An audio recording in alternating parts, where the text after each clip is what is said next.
तुम्ही जर जमीन खरेदी करत असाल तर ही बाब लक्षात घ्या की कोणत्या मुद्द्यावर जमीन खरेदी वेळी भर द्यावा हे समजून घेणं आवश्यक आहे। यामध्ये ज्यावेळी तुम्ही जमिनीचा सातबारा बघाल तर त्या जमिनीच्या सातबाऱ्यावर पोट खराब क्षेत्र देखील असतं। आता हे पोट खराब क्षेत्र ज्या जमीन मालकाकडनं तुम्ही जमीन खरेदी करत असाल त्याच्या नावे हे असतं, परंतु हे क्षेत्र असं आहे की त्यावर तो जमीन मालक काहीही उगवू शकत नाही किंवा कोणतेही पीक घेऊ शकत नाही। म्हणूनच आपण कोणती जमीन विकत घेत आहोत आणि त्यामध्ये पोट खराबाचा किती उल्लेख आहे हे देखील समजून घेणं तितकंच महत्वाचं आहे। त्याचप्रमाणे नमुना नंबर 8 हा नमुना नंबर 8 हा तो जो व्यक्ती आहे जो आपल्याला जमीन विकत देत आहे त्या गावामध्ये त्या व्यक्तीची इतरत्र किती ठिकाणी जमीन आहे याची माहिती आपल्याला नमुना 8 मधनं मिळत असते।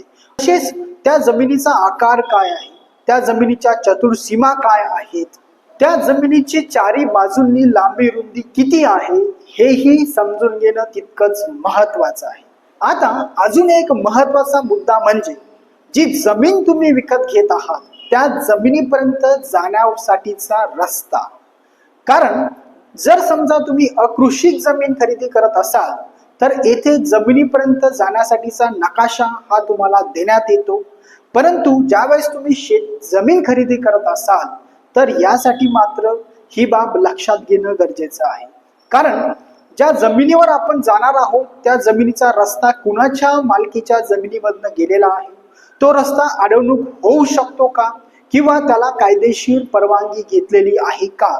तसेच अजून एक महत्वाचा मुद्दा म्हणजे ती जमीन आरक्षित आहे का, म्हणजे शासनाने त्या जमिनी संदर्भात हिरवा पट्टा असेल किंवा पिवळा पट्टा असेल असं काही आरक्षण घातलेलं आहे का हे। तसेच जो सातबारा आहे त्या सातबाऱ्यावर ज्या व्यक्तीकडनं आपण जमीन घेत आहोत त्याचं नाव असेल आणि त्याच्या सोबत अजून इतरांचं जर नाव असेल तर अशा वेळी मात्र ती जर जमीन सामायिक असेल तर येथे सर्वांची परवानगी आहे का, किंवा इतर जे नावं आहेत सातबाऱ्यावर ते व्यक्ती मयत झाले आहेत किंवा त्यांचे वारस तेथे आहेत, तसेच इतर हक्कामध्ये अजून कोणाचे नावं आहेत का, काही बोजे आहेत का किंवा वहिवाट कुणाची आहे का, ती जमीन कुळाची आहे का, या बाबी देखील समजून घेणं तितकंच महत्वाचं आहे।